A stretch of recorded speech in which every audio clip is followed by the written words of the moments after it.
Welcome to another week of the Saturday Show. I'm your host, Cody Goggin, and we're taking you on a journey through the history and creation of some of my favorite things, and hopefully some of yours too. We're getting things started today with a great 80s movie called Streets of Fire. Streets of Fire was developed by director Walter Hill after the success of his previous film, 48 Hours, afforded him the opportunity to strike a good deal with Paramount Pictures. According to Hill, the movie was designed as a sort of tribute to all the things he had loved as a teenager. Custom cars, kissing in the rain, neon, trains in the night, high-speed pursuit, rumbles, rock stars, motorcycles, jokes in tough situations, leather jackets and questions of honor. Hill envisioned the story as a trilogy of films focused on the main character, Tom Cody, who would be played eventually by Michael Pare, who had recently broken out as a star with Eddie and the Cruisers. The world of Streets of Fire would be highly stylized and filmed almost entirely on sets built to create an artificial universe. Somewhat inspired by fantasy and fairy tales, the film would also draw inspiration from the teenage-focused films of John Hughes. The title of the movie, Streets of Fire, would be drawn from a Bruce Springsteen song, and originally, the filmmakers intended to feature the song in the movie. But rights issues could not be cleared, and eventually, Jim Steinman was brought on to do the music for Streets of Fire. Steinman was known for his work with Meatloaf and Bat Out of Hell. Diane Lane would play the character of Ellen Aim. The part of McCoy was originally intended to be an overweight male, but actress Amy Madigan pointed out to Walter Hill that the character could be a woman without having to rewrite anything, and he liked the idea so much that he cast her. Legendary actor Willem Dafoe would play the villain part for Streets of Fire.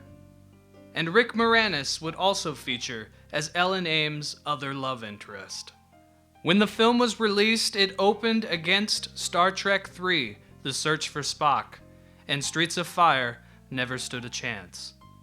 It underperformed badly and nearly upset the careers of its director and producers.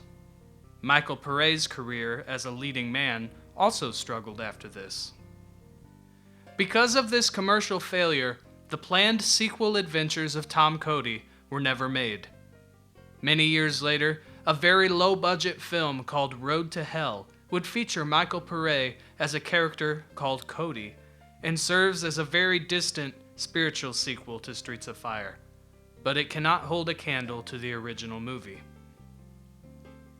Streets of Fire is full of style and music, and it's a fun ride. If you haven't seen it, I definitely recommend you give it a chance.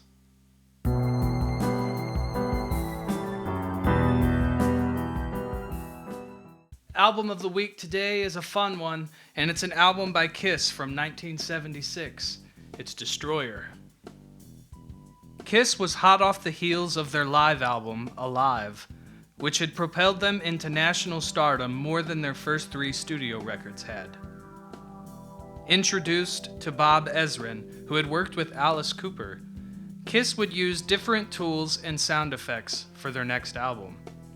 And Destroyer would be a different production than anything the band had worked on before.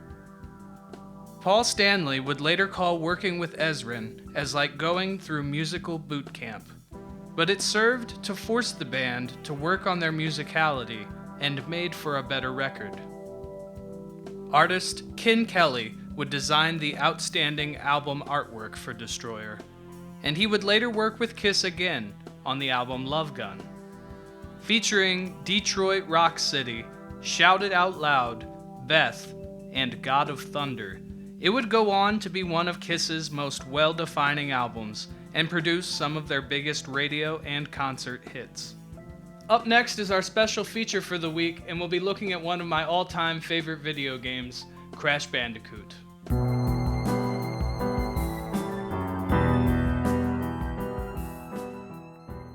Crash Bandicoot was released in 1996 and it was developed by legendary studio Naughty Dog. You play the character of Crash, a marsupial who's been genetically enhanced by the evil Dr. Neo Cortex. You collect Wampa fruits and gems as you make your way through 3D levels and try to prevent Cortex from ruling the world, and also save your girlfriend Tawna, while being aided by your sister Coco and a magic mask called Aku Aku. Designed to be a lovable mascot such as Donkey Kong and Sonic the Hedgehog, Crash was originally going to be called Willy the Wombat. Crash Bandicoot would go through several redesigns until finally arriving at his lovable orange self. Crash was revolutionary as one of the first major 3D platformer games and took heavy advantage of several programming tricks and new technology in order to run on the original PlayStation 1. The character was able to emote and perform personality-driven actions that many 3D characters had yet to be able to do. Promotion of Crash would help to advertise for Sony and the PlayStation 1, and his juvenile sense of humor and edgy attitude would help to sell the PlayStation against the more kid-friendly Nintendo. The game sold more than 1 million units in its first year and went on to define the generation of video games it came from. Numerous sequels would be developed, as well as a remake about 20 years later. There have been efforts to develop various animated versions of Crash Bandicoot for television over the years, but none have ever been fully produced. Nevertheless, the character and game itself are legendary in video gaming, and defined many 90s childhoods, as well as my own. I hope you enjoyed this small look at the history of the first Crash game.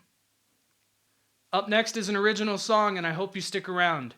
Thank you for watching another edition of The Saturday Show.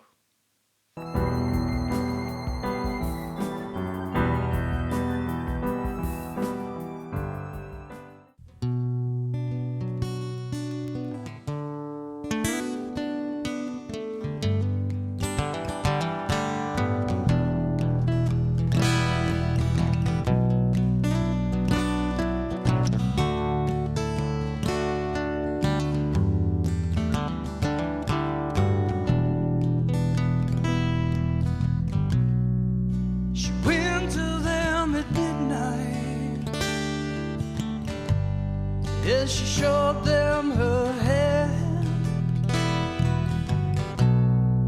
she knew what she was doing. She was surrendering her man. She told them where to find him and who he'd have by his side. And she knew that he'd be bleeding for the end of the night.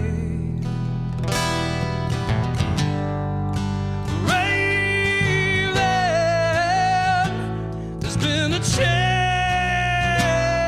of plans. Raven, this is out of my hand. The Rangers rode into the valley and they hid in the trees. And by the time the thieves had noticed, they would never be free. The sheriff stood right beside him at the end of the chase. The outlaw knew who had betrayed him before they shot him in the face. Raven, there's been a change of plans. Raven, this